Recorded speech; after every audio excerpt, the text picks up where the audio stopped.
what is now Iran, and then up the Black Sea and up through South Russia and then round to Eastern Europe. They formed what is called the Ashkenazim community, which is what actually Helene and I belong to. Am I doing something wrong? Is this my fault? It's a bit moody. You don't think it's anti-Semitic? No. just a thought. Anyway, do I use this still? Okay. So please use it. Carry on using it. Because I'm hard of hearing. What's that? Okay. All right. Sorry. All right, Abe. Yeah. So I say the Ashkenazim, they're all theologically all Jews. They've just got different traditions and customs, but they all share the same ethnic and theological background. Obviously, the Spanish Portuguese, they've actually evolved their own traditional language, which is called Ladino, and is not spoken very much these days. It's a bit like Cornish, it's more or less defunct, or Breton. But I don't mean the actual languages. I mean in what's happened to it in terms of modern use. Ladino is not very widely spoken. Meanwhile, those who came to our side, the Ashkenazim, they formed their own language, which is called Yiddish. And Yiddish is still reasonably, it's dying down a bit, but it is still reasonably spoken. Certainly my grandparents, who came from Lithuania and Poland, and Helene's grandparents from Romania, they spoke Yiddish. Yiddish was the language of that section of the Jewish community. It's written in Hebrew script, but it's a Germanic language, and one or two words have come into everyday use. Nosh, eating, that sort of thing. That's a Yiddish word. There are one or two others that you probably use and don't even think. Chutzpah, meaning cheek, or that's another Yiddish word. I see these things in the papers from time to time, in the general press, not the Jewish press, and realise that we've sort of culturally influenced things here and there occasionally. Anyway, the first settlers back, were the Sephardim in the mid-17th century, 1656, and the first synagogue was Bevis Marks. The Ashkenazim, which is my lot, came not much later.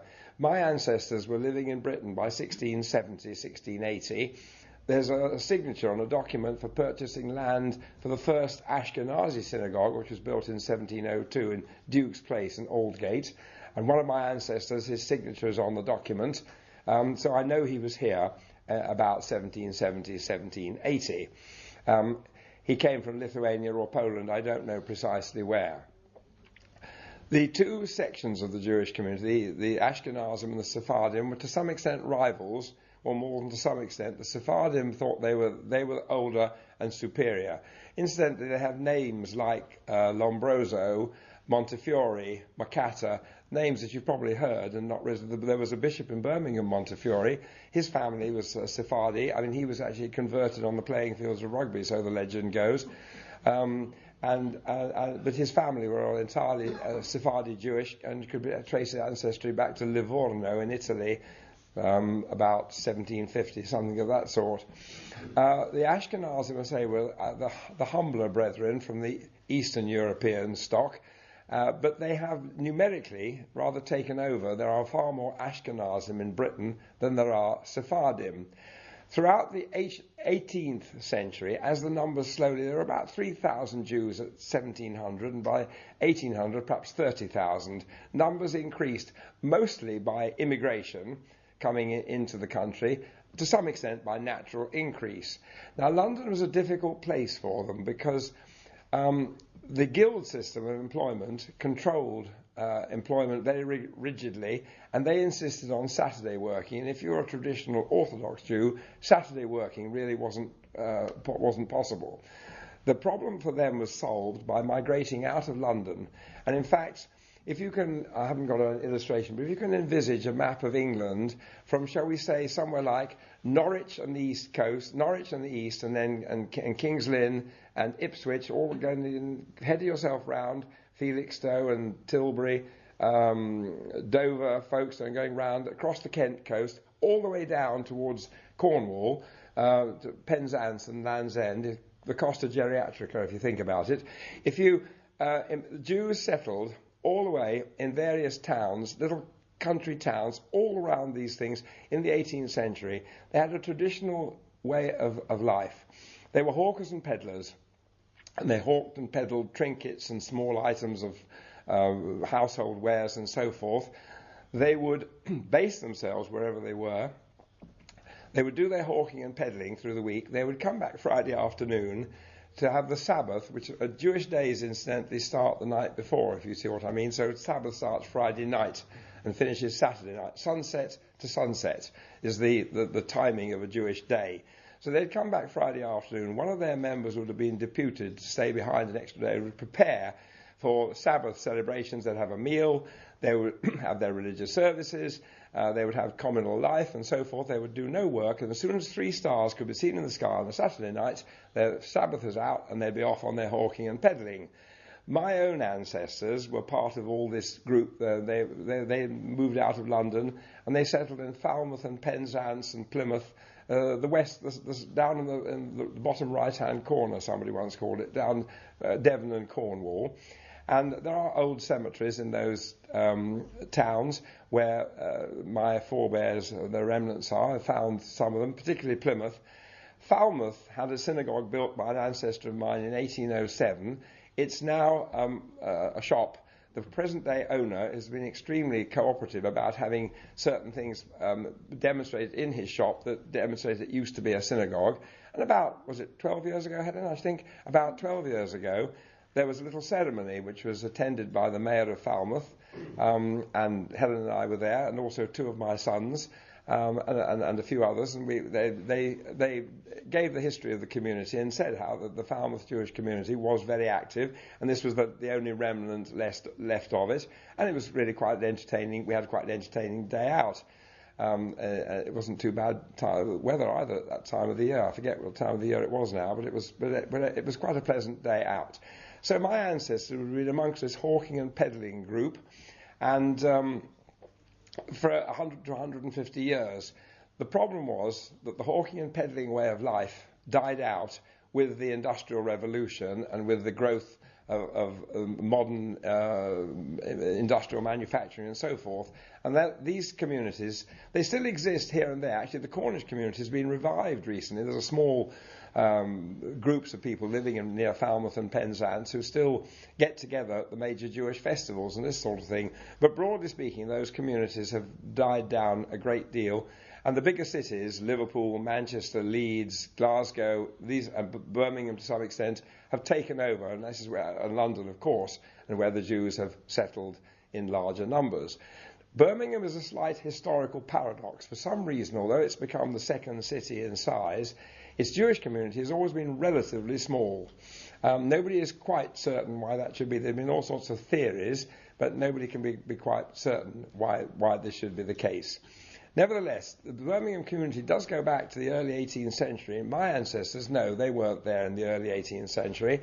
It is said the first Jew arrived in Birmingham in 1718, though there's no real proof of that. The family that claim it, there are descendants of that family still living in Birmingham to this day, though they're not Jewish. Because that's another thing that happens over time. The allegiance to the faith has become attenuated quite a bit in various ways by out-marriage and moving to other cities and so forth. But anyway, the descendants of Moses Aaron, who's said to have come from Hungary, arrived in Birmingham in 1718. Some of them are still living in and around the Birmingham and local towns. The first, the rate books in the 1740s in Birmingham show unmistakably Jewish names. There was a school teacher called Abraham Barnett. There were people with the name of Cohen. And one or two others who were fairly certain there were perhaps a dozen or maybe 20 Jews in the 1750s and 60s in Birmingham. Hutton, who wrote his description of the history of Birmingham, was not over fond of the Jews. He talked about their community, the drooping ensigns of poverty and their shabby clothing and their shabby houses. They tended to live in an area that was called the Froggery and is now New Street Station, is being completely revamped at the moment. And that this is where it was not a very salubrious area, but that's where they lived in the 18th century, in the mid to latter part of the 18th century. A famous inhabitant of Birmingham at the time was Lord George Gordon.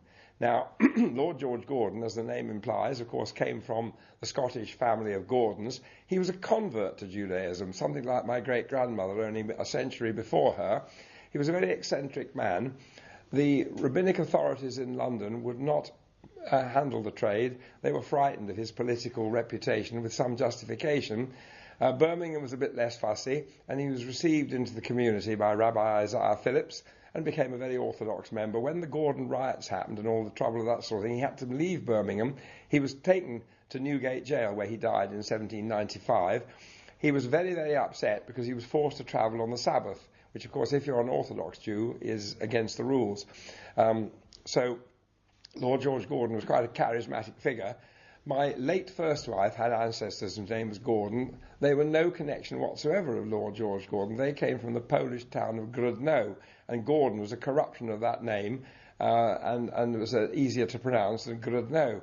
Nevertheless, I can remember two of Jane's great aunts were very convinced that they were somehow connected with this Scottish nobleman who wore tartan and this sort of thing. It used to amuse us quite a bit, but there was no connection whatsoever. As Birmingham grew as a town, so also its Jewish community started to grow. With the development of commerce and universities and this sort of thing, Mason's College, Jewish people started trickling in, although, as I say, not in the same numbers as in Manchester or Liverpool or Leeds. But there were one or two quite well-known characters. There was a man called David Barnett, who was the first Jewish alderman in Birmingham. He suffered a tragic fate in 1849. He fell out of a train near Moore Street Station and died as a result of his injuries. It's thought that it was an accident, but nobody is quite certain whether he took his own life. But anyway, David Barnett, he was allowed to be an alderman. This was before the bill of 1858 that allowed Jews to sit in Parliament without having to swear on the oath of a Christian. But he was allowed to sit in Birmingham Town Council, even though officially he wouldn't take the oath, of course, and even officially it was against some of the customs and regulations at the time. One of the founders of the Birmingham Eye Hospital, a man called James Solomon, was also active at that time. Moving on a little bit, the Jews have certainly contributed in Birmingham in various ways, in law and in medicine.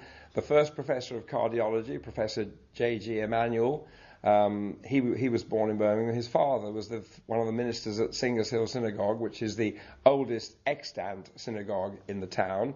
It was built in 1856, and you probably know where it is. It's quite near the post office building and the shopping mall in that area, just off Holloway Head. It's also not as ancient as Bevis Marks, of course, but it's worth seeing if you've not seen it before. It's quite an interesting old building, modernised a bit, and they do tours go around. If you contact the secretary, visits are easily arranged as a historic building. I'm just trying to think of other well-known characters. Oh yes. Oscar Deutsch, you probably heard of it. He founded the Odeon chain. Now, it is said the Odeon stands for Oscar Deutsch Entertains Our Nation. This is probably a myth. It's more likely that he on one of his tours around Greece, and he saw an Odeon, was rather impressed by it. I mean, an Odeon, a statue. I mean, something that sort of adopted the name. But it's a nice little myth. In the legal profession, Sir David Davis. There's a Lord Mayor of Birmingham, and there's been 5 or 6 Lord Mayors of Birmingham since then who are Jewish. Harold Blumenthal, who died fairly recently. Bernard Zisman, is very much alive and is taking place in a major debate next week to raise money for charity. Louis Glass, who was a doctor. Been quite a number of contributors to the wider society, while at the same time retaining a certain ethnic individuality. And I suppose really that's how many of us feel about things.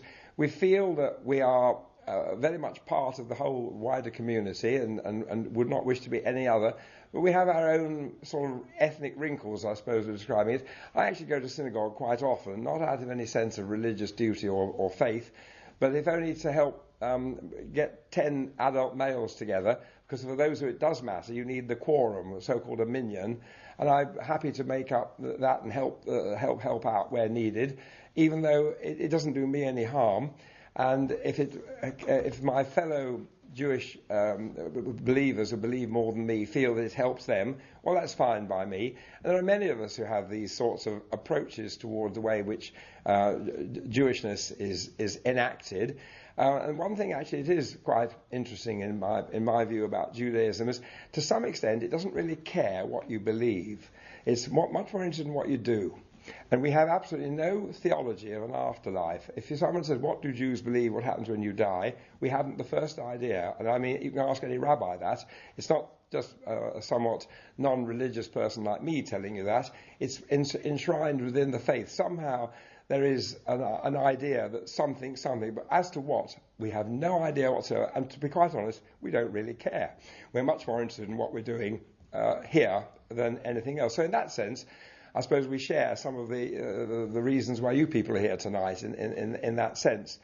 It's a curious sort of dimension, a curious sort of thing. Some of my more religious Jewish colleagues and friends say, well, why don't you, if you take all this interest, and why don't you move our way? But I would have no wish to do so. And on the other hand, I can't think of any other group that I would actually wish to belong to. And that's how it is. Now, I hope I haven't oversaid. I'm not quite certain. I think I was asked for about 3/4 of an hour. I've tried to time discipline it. I've only given you just a very brief sort of overview of the Anglo-Jewish community, and with some reference to the Birmingham Jewish community. Do shoot me down or not, as whatever your own traditions. Do you have questions and answers or whatever? Anyway, thank you very much for your patience and listening.